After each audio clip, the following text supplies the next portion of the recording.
Okay,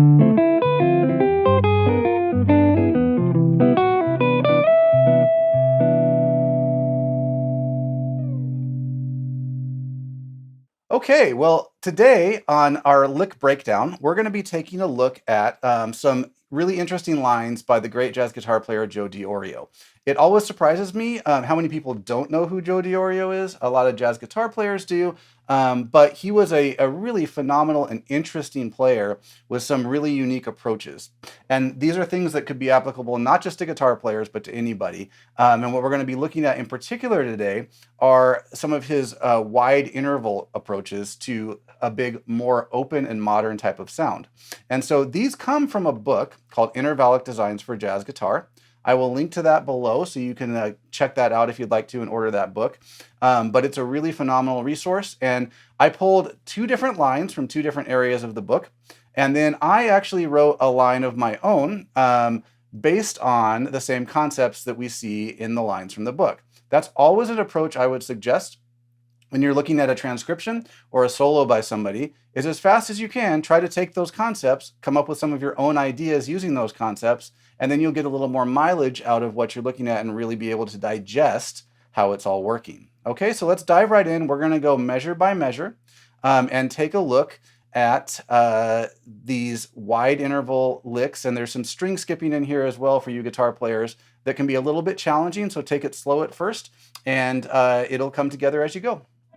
Okay, we're going to start breaking this down measure by measure here. Now this is over a 2-5-1 in the key of C, and these wide intervals are a really great way to sound a little more modern over conventional harmony. So starting on the 2 chord, that would be a D minor 7, okay?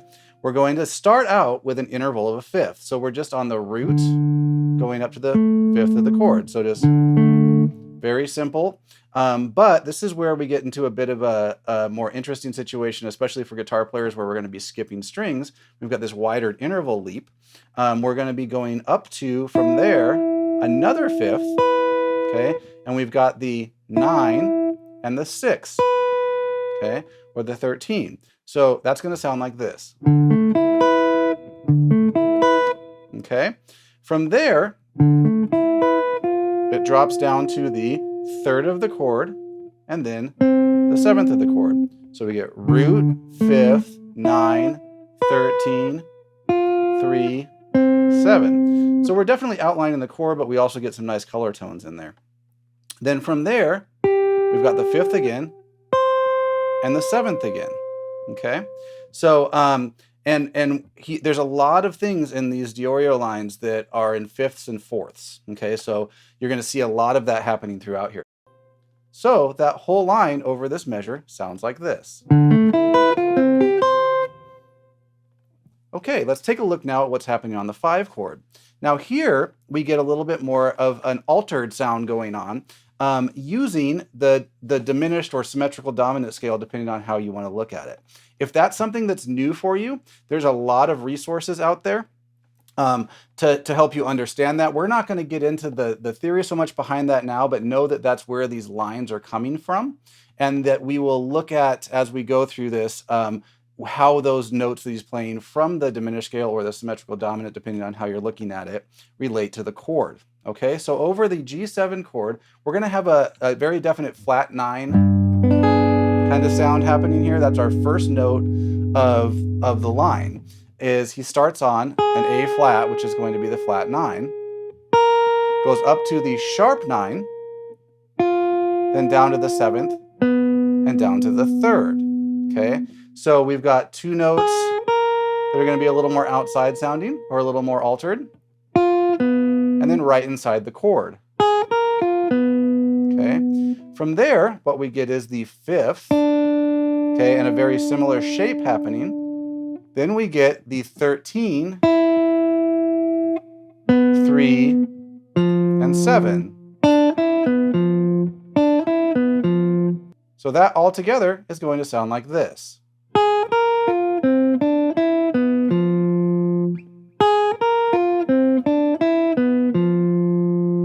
Okay, very cool line over that sound. Okay, now let's take a look at what's happening on the 1 chord, the C major 7.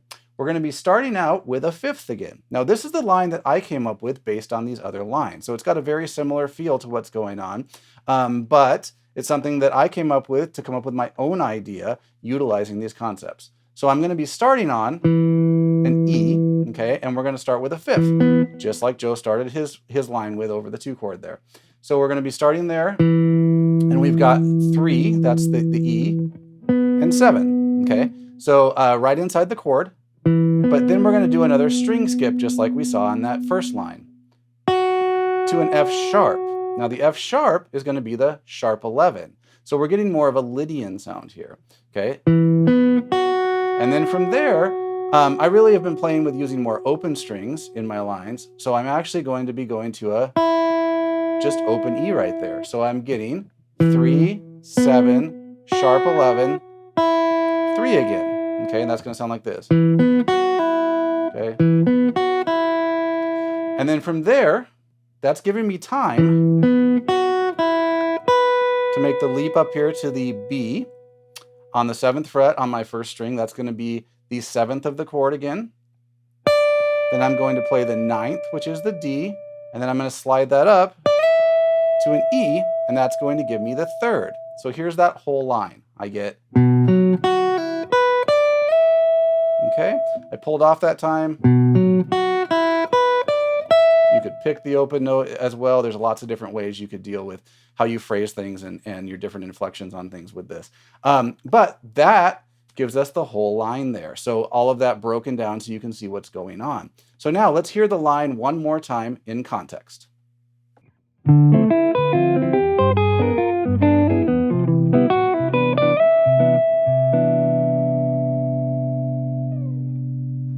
Okay, I hope that was helpful. Highly encourage you to go check out Joe Diorio, listen to his albums, check out his books. He's got a whole range of great educational materials, and see what's going on there, because he's a player that I think more people need to know about.